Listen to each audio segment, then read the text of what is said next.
bạn đi bà chùa Cà bạn sraឬក៏ Usman បាទហើយអានេះគាត់ផ្ញើគម្រោងមកព្រោះថៃច្រកអញ្ចឹងគាត់ទិញអត់បានអញ្ចឹងណាអញ្ចឹងគាត់ឲ្យខ្ញុំជួយទិញនៅក្រៅប្រទេសព្រោះអីថៃយកពីចិនមកទេអញ្ចឹងហើយគាត់ប៉ឹងខ្ញុំគាត់ឲ្យយកក្រាស់អញ្ចឹងណាបាទនេះស្ដើងនេះคนថៃយើងមើលទៅដឹងអានេះវាស្ដើងអានេះក្រាស់អានេះគម្រោងហើយដាក់ស្ទើរចំហមកអត់អានេះចំណាយលុយខ្លួនឯងនេះណាអត់គិតលុយភ្ញៀវយើងគុំគិតថាចាំបាច់អីការងារឲ្យតែភ្ញៀវចេញលុយអត់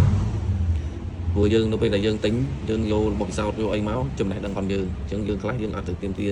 លុយពីអតិថិជនទេគឺមិនឲ្យអតិថិជនគាត់កក់ក្ដៅងាយស្រួលយើងក្រាស់ល្អ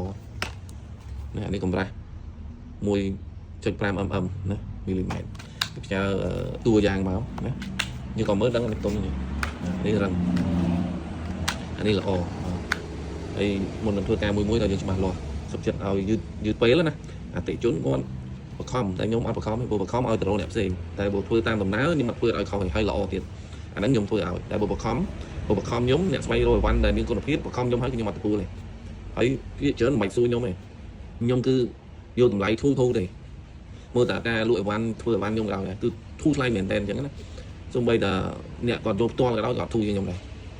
ហើយទុកចិត្តលើខ្ញុំអាហ្នឹងខ្ញុំធ្វើឲ្យតែបើមិនទុកចិត្តទេខ្ញុំបាក់សែនខ្ញុំអត់ទទួលធ្វើអត់ទទួលស្វែងរករបស់ឲ្យទេ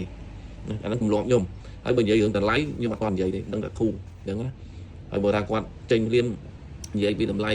អីថាយើងយកមកដឹងតែថ្លៃឬក៏ស្អីគាត់អត់ជឿជាក់អាហ្នឹងមិន100ខ្ញុំទេតែបើជឿជាក់លើខ្ញុំសិក្សាពីខ្ញុំមកទិញគេតម្លៃប៉ុន្មានហើយខ្ញុំយកឲ្យហ្នឹងតម្លៃប្រហែលហើយល្អកម្រិតណាណាសំខាន់គឺខ្ញុំតម្លៃទាបជាងគេហើយរបស់ល្អតែប៉ុណ្្នឹងទៅបានហើយបើមិនបានអញ្ចឹងទេបាក់សែនខ្ញុំពេលដែលខ្ញុំធ្វើតេស្តហើយបាក់សែនខ្ញុំទៅអាហ្នឹងក៏យើងមិនគិតលុយគិតអីដែរអត់ទេខ្ញុំសុខចិត្តចំណាយលុយខ្លួនឯងអញ្ចឹងណាប៉ុន្តែសំខាន់ដំបូងគឺការជឿជាក់គ្នាទុកចិត្តគ្នាទៅវិញទៅមកបាទប្រាប់ពីតម្លៃដែលគាត់ទិញពីមុនឧទាហរណ៍ថាគាត់ទិញថ្លៃឥឡូវ1ម៉ែត្រការ៉េប្រហែល3រៀលហើយរបស់ហ្នឹងស្ដើងអីអញ្ចឹងណាឥឡូវយើងយកមករបស់ល្អហើយក្រាស់1ម៉ែត្រការ៉េតែ2រៀលកន្លះទេឬក៏2រៀលទេណាមិនមែនថាប្រាប់តម្លៃមកដើម្បីខ្ញុំដាក់គប់ឬក៏ដាក់ខ្ពស់អត់អញ្ចឹងទេប្រាប់តម្លៃមកដើម្បីខ្ញុំយកទៅវិភាគជាមួយរោងចក្រតម្លៃកម្រិតនេះប្រមាណកម្រិតនេះប្រមាណហើយយើងនឹងយកមកប្រាប់អតិថិជនយើងវិញថានេះតម្លៃធូរជាងមុនហើយល្អជាងមុនទៀតមុនយើងយកកម្រិតប៉ុណ្ណេះតម្លៃប៉ុណ្ណេះឥឡូវដែលខ្ញុំទៅស្វែងរកឲ្យហ្នឹងគឺតម្លៃធូរជាងហើយកម្រិតវាល្អជាងអាចាស់ទៀតណាអាហ្នឹងគឺជាការធ្វើការងាររបស់ខ្ញុំប៉ុន្តែបើថាសង្ស័យហើយយើងថ្លៃហើយខ្ញុំអត់ទទួលទេហើយបើអត់ប្រាប់តម្លៃទិញប្រមាណទេដើម្បីឲ្យខ្ញុំស្វែងរកទេខ្ញុំអត់ទទួលទេជាធម្មតាយើងប្រើគេឧទាហរណ៍ណាប្រើគេទៅទិញតបែក1គីឡូឧទាហរណ៍ណាគាត់ថាគាត់ទិញមុន1គីឡូតបែក1គីឡូ5000ណាហើយវាងសាមបន្តិចឥឡូវគាត់អត់បានរោទៅទិញទេគាត់ដឹងកន្លែងអញ្ចឹងគាត់ឲ្យខ្ញុំទៅរោតបែកដែលផ្អែមហើយតម្លៃវាធូរជាង5000ទៀតក្នុង1គីឡូណាអញ្ចឹងខ្ញុំទៅសួរតម្លៃសិនដើម្បីខ្ញុំយកទៅធៀបថាខ្ញុំនឹងបានរោហ្នឹងល្អជាងធូរជាងអត់ណាដើម្បីជាគោលហើយដើម្បីតថ្លៃគេដែរព្រោះរបស់ខ្លះយើងអត់ដឹងតម្លៃទេអញ្ចឹងយើងយកតម្លៃហ្នឹងដើម្បីជាគោលទៅតថ្លៃទៅធ្វើការងារបាទហើយបើឲ្យថ្លៃជាងអាហ្នឹងបងឯងមករោខ្ញុំធ្វើអីបើរោខ្ញុំដើម្បីឲ្យធូរហ្នឹងហើយល្អហ្នឹងណាហ្នឹងហើយអញ្ចឹងខ្ញុំសូមជម្រាបការងារដែលខ្ញុំធ្វើដែលខ្ញុំជួយគឺបែបហ្នឹងហើយបើថាសង្ស័យមិនស្មោះត្រង់មិនទៀងត្រង់ទេមិនបាច់ទេមិនបាច់ស្គាល់គ្នាទេណាហើយនេះឥឡូវយើងមើលចាក់ស្រាយស្រាប់នេះដាក់ទឹកចំហមកទៀតណាអានេះខ្ញុំមិនខ្វល់ទេអស់ប្រហែលគឺយើងមានប្រហែលដាក់ចំហមកមានប្រហែល3 4រៀលធ្វើទៅដូចយើងជួយសង្គមអញ្ចឹងយើងជួយអាជីវកម្មអាជីវករយើងអញ្ចឹងយើងកុំគិតបើយើងជួយវាជួយគេក្នុងសង្គមវាអស់ច្រើនទៀតហ្នឹងទៀត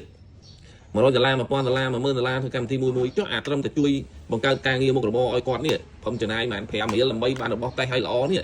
ហើយយើងមិនហ៊ានចំណាយមិនអញ្ចឹងហើយខ្ញុំអត់សូវខ្វល់ទេរបស់ខ្លះខ្ញុំចំណាយយកមកតេស្តតែមិនល្អខ្ញុំចោលហ្មងហើយខ្ញុំអ្នកចេញលុយហ្មងណាមិនត្រូវក៏ខ្ញុំចោលហើយធ្វើមិនឲ្យល្អឲ្យភ្ញៀវណាយើងកុំអាងអីគិតលុយអត់ទេខ្ញុំមិនចេះអញ្ចឹងទេណាហើយគិតលុយយើងមានហេតុផលផងយើងរបស់ខ្លះវាធ្ងន់វាអីអាហ្នឹងយើងដាក់មកនេះយើងប្រាប់អតិថិជនទៀតណាតែនេះអត់ទេវាតិចតួចប្រហែល5រៀល6រៀលរបស់ធ្វើតេស្តដាក់មកចំហគ្មានប្រហែលដែរហើយលឿននេះឥឡូវហើយនេះ